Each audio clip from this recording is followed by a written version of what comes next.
Good afternoon, Tim.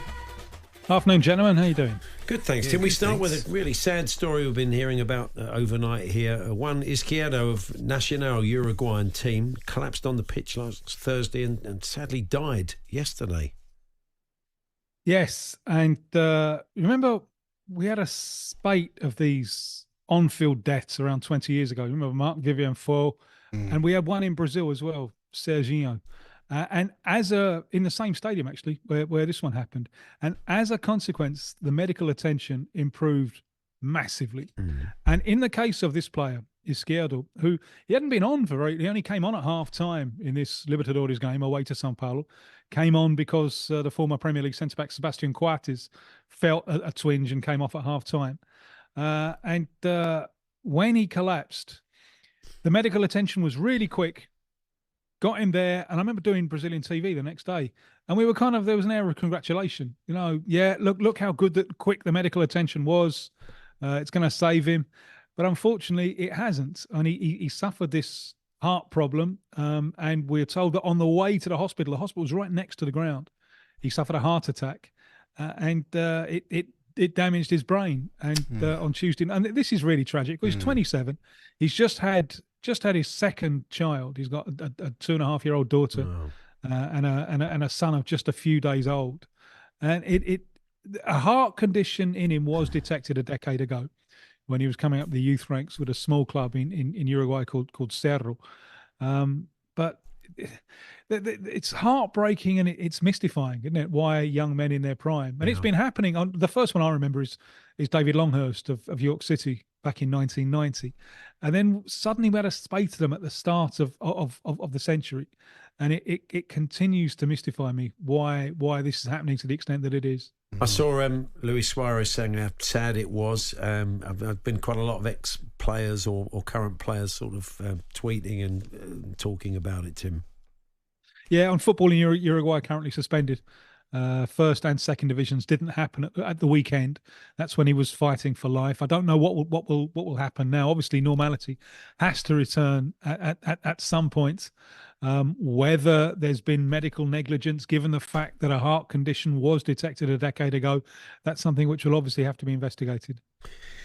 Now, we've talked a bit about Manuel Ugarte because we knew this deal could happen, but it's the papers are full of it today, understandably, and it's been more or less been confirmed. So there's been a lot of Roy Keane comparisons. It sounds good for English football. Sun did a big piece today saying that maybe they've got their new Roy Keane. Did you see that comparison? My comparison is more with Javier Mascherano. Keane, when Keane first came through with Forest, he was really box to box, wasn't he? Ugarte, I think, is more of a holding midfielder who can press high, and he can be involved with the attacking phase, but it's not really his thing. When he's my comparison is with a young Javier Mascherano, who's someone who's gonna fill that hole there in front of the back four at United. He's going to win the ball. And he's not a wizard with the ball at his feet, but his passing is quick and it's crisp, just to set moves in motion. So if it all works out, and imagine if he gets thrown in the deep end and has to play against Liverpool. Liverpool looks so dangerous isn't it? It's a bizarre. Liverpool looks so dangerous on the transitions. Luis Diaz looked like a god at the weekend. Welcome to the Premier League, Manuel Ugarte. But it's exactly for those kind of situations. I think that they bought him, and I think he's someone who should help bring the best out of the other players that United have in front of him. Casemiro's taking some heat at the moment, as you probably saw from that defeat at the weekend when he didn't really do his defensive work before Brighton got that winner. I mean, what's been the word over there? Well, interesting that he hasn't been recalled to the Brazil squad, even though they looked very poor in the central midfield positions. They couldn't play their way out of defence.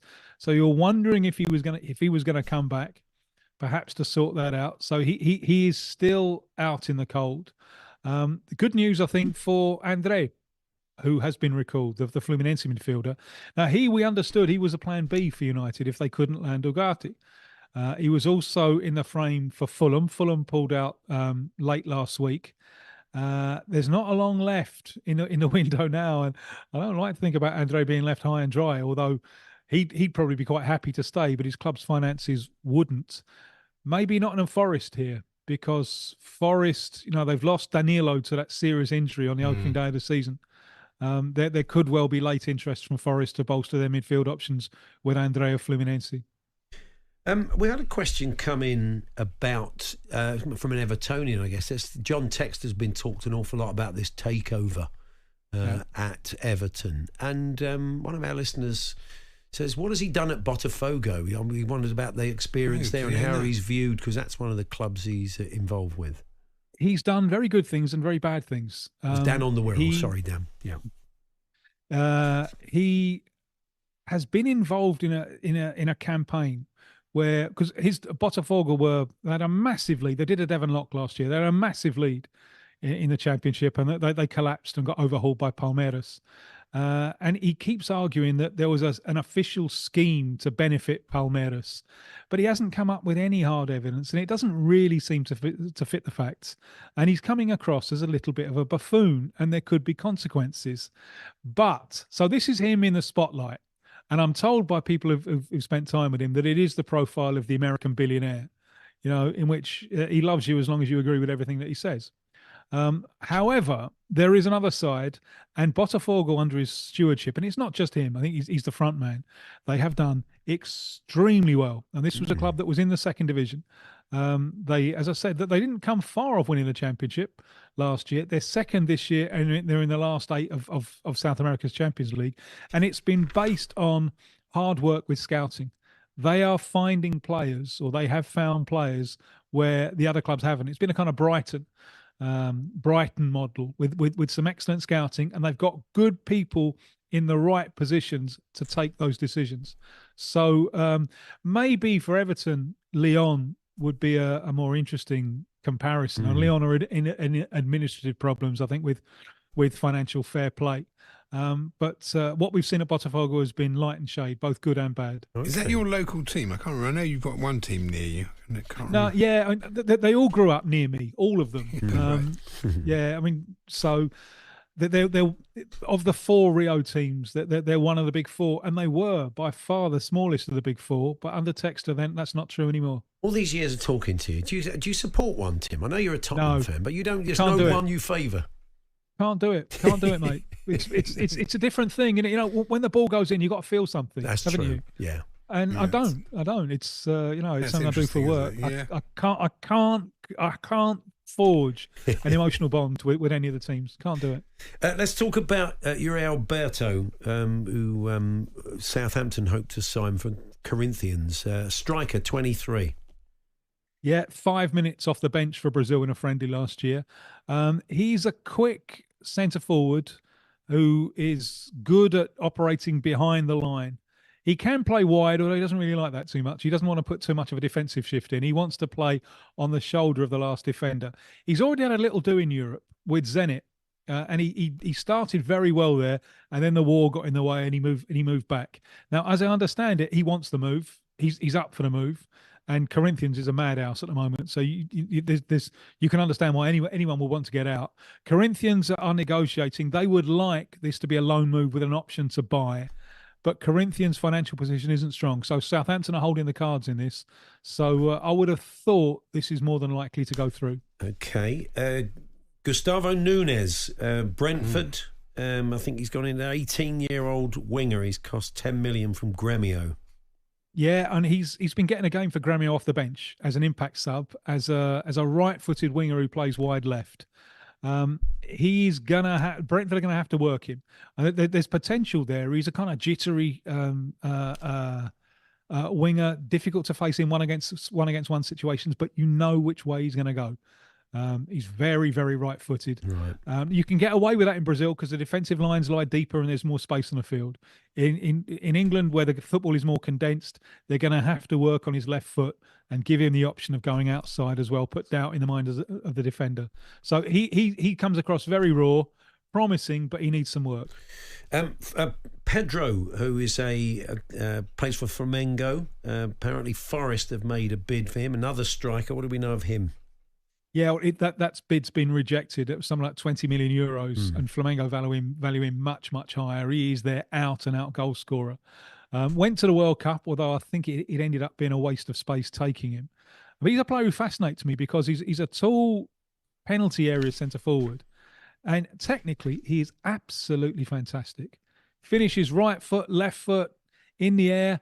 He's got this vision in the penalty area, but for Flamengo, he's playing big team. They're dominating the games. They're often getting in the opposition penalty area. You take him out of the penalty area, and he's not particularly quick, and he's not that strong. He's not that good at holding the ball up. So outside the penalty area, he doesn't offer that much. He reminds me, when I was watching the Euros, with Harry Kane, clearly not 100%. And when he wasn't in the penalty area, he wasn't really offering very much. I thought, that's like watching Pedro. He's had one go at Europe, Fiorentina a few years back, who had a quick look at him, and he was coming back off a serious knee injury at the time, so maybe he wasn't 100%. But Fiorentina had a quick look and said, no, we don't want none of this, and sent him back to Brazil. He's not going to get too many opportunities now at the age of 27, but he's in the spotlight. He's in the Brazil squad, provided he can get fit. He's got an injury to shake off. He may well start World Cup qualifiers this time early next month. I don't see him as a natural for the Premier League, but he intrigues me because he scores so many goals here. And I always wonder, could you do it in more difficult circumstances?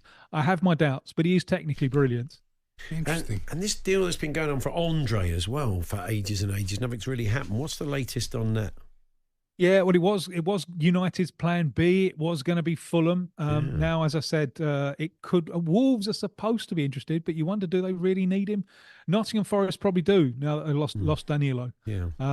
So watch this space. There could well be something happening over the next 2 days. Another one they've been talking about for a couple of months, it seems, is Diego Gomez to Brighton. But Brighton know what they're doing, so presumably he must be all right. Yeah, the doubt here is when he's coming. Whether it's going to be now or whether Inter Miami can keep him until the end of the year, for the whole US season, because he's been injured, although he's back now and he played very well in Paraguay's Olympic team, and then sell him, then move him on in January. But I'm told that this is more or less done. And he's very impressive. He's an imperious central midfielder, strapping lad, can work box to box. You can play him a little bit higher. Has got goals in him, has got leadership in him. I think he's got a big future, Diego Gomez. A couple from the Championship, 3 players from the Championship. Matty's been in touch. He's a Hull City fan. They've signed Zambrano and Puerta, both from South America. What can you tell us about them, Tim? Oscar Zambrano from Ecuador coming in. He's a strong defensive midfielder. There's a little bit of a doubt about him because he failed a drug test. And he couldn't play the Libertadores. He's back now, but there's still a verdict waiting to happen on this one. So that there's an element of risk with signing him because he could pick up a ban. This time last year, he was being chased by Premier League clubs. On Luton, I think, when they were in the Premier League, negotiated long and hard. So that they certainly think he can cope physically. Gustavo Puerta was the captain of Colombia's under-20s, went to Germany. Hadn't really on Leverkusen. There's no space there. He's a stocky little midfielder with a rocket shot on him. He can really belt the ball.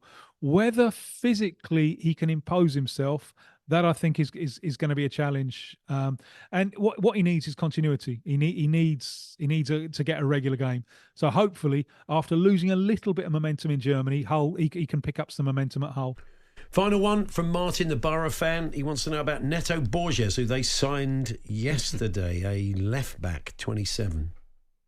Yeah, I'm going to have to look that one up. He's been off my radar screen, so I'll come back this time next week. I've been too busy checking up Oscar Zambrano and Gustavo Puerta. You've got to cut me some slack. Well, I'll be back on the case next week. To be fair, he's been at Genk and Hammarby, and he had a short time at Vasco on loan. So and Claremont, you wouldn't have seen a lot of him, Tim, I don't think. So, well, good stuff. We'll catch up with you next week, Tim. All the best.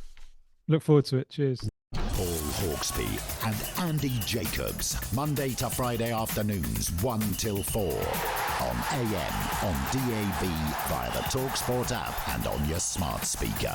talkSPORT.